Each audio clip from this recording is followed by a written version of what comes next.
This is presented to you by Revora, based on material from Canadian Anti-Fraud Agency. Ah, the holidays. It's a time for joy, family, and, well, fraud. Yeah, you heard me right. While we're all out shopping and celebrating, scammers are working overtime. So today, we're going to pull back the curtain on their playbook to help you and your money stay safe. Okay, picture this. The phone rings. You pick it up, and the voice on the other end sounds so calm, so professional, but urgent. They tell you they're from your bank's fraud department, that your account has been compromised, that criminals are trying to drain your savings right now. You can feel your heart start to race, right? Well, this is exactly how it begins.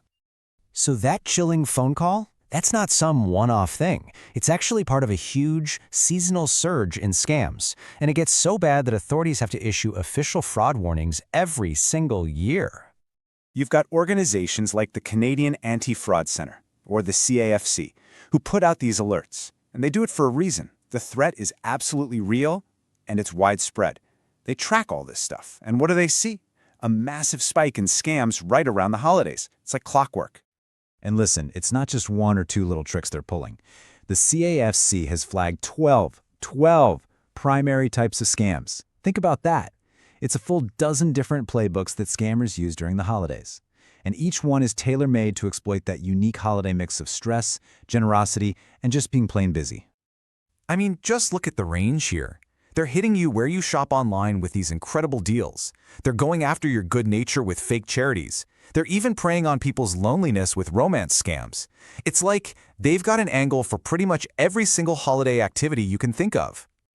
Okay, so let's go back to that urgent phone call, the one from the bank. Let's actually break down exactly how these people operate, because here's the thing. Once you understand their strategy, you're the one with the power. You can take it all apart. Okay, look at how methodical this is. This isn't random at all. It's a careful, four-step process. First, the hook. They make you scared. Then the build-up. They gain your trust. I mean, we're all kind of wired to believe someone who says they're from our bank, right? Then comes their solution, which, surprise, they control completely. And finally, the ask, where they try to make you feel like you're some kind of hero helping them catch the criminals. This is where we get into the psychology of it all. Every single thing they say is designed to manipulate you. When they say, "We must act now," what they really mean is, "I need you to panic and stop thinking." When they say, "You need to help us," they're trying to turn you into their accomplice. And that last one, "Don't tell anyone," that's maybe the most dangerous part. They're isolating you, so no one can step in and say, "Hey, wait a minute." So, what's the key takeaway? It's that these scams are just dripping with warning signs, but you have to know what to look for. And recognizing them, that's your first line of defense. Okay, this is probably the biggest red flag of all, that feeling of extreme urgency. You know those texts you get, "Your package couldn't be delivered. Click here now." Or, "You have an unpaid toll. Pay immediately to avoid fines." They all demand you act right now. It's a completely manufactured panic designed to make you act before you think. So just remember this one simple thing. Real organizations, your bank, a delivery company, anyone legit, they will give you time to think. They will never force you to make a huge decision on the spot. So if you feel that pressure, that gotta do it now feeling, that feeling is the red flag. All right, here's the next giant giveaway. So let's say the scammers got you on the hook. Now they need to get paid, right? How they ask for that money, this is often where the whole thing just completely falls apart if you're paying attention. And let me be crystal clear about this one. No legitimate business, no government agency, nobody will ever ask you to pay for something with a gift card. It's basically untraceable cash for them. The second you hear the words gift card, just hang up. The conversation is over. It's a scam, 100%, no exceptions. And of course, this brings us to the oldest trick in the book, right? The too good to be true offer.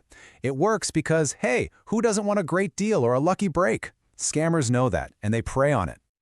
I mean, check out these examples. These are straight from the CAFC's list. A brand name bag for 90% off? Really? A crypto investment with guaranteed high profits? Come on. Winning a huge prize for a contest you don't even remember entering? Or that new person you met online who suddenly, desperately needs money? Yep. Every single one is way too good to be true. Okay, so now we know their playbook. We know how to spot the red flags. So let's get to the most important part. What do you actually do? How do you protect yourself and fight back? All right, rule number 1, and it's the most powerful one you've got. Just hang up, delete the text, close the browser. You don't owe these people a conversation. You don't need to be polite. The second something feels off, just disengage. That's it. Your silence is your best weapon. And especially during the holiday rush, when everything's chaotic, these little habits are so important.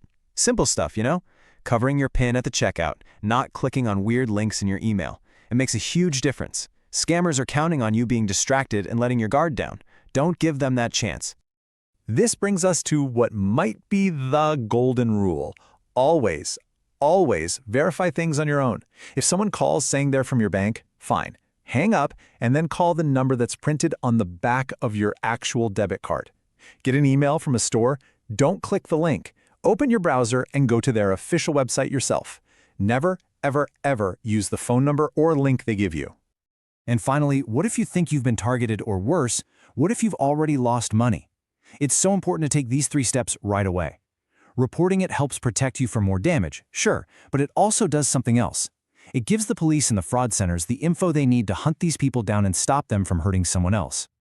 So in the end, it all comes down to this. Knowledge is your best defense.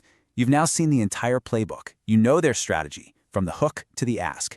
All their tricks are out in the open. So the only question left is, the next time a scammer tries to target you, will you be ready?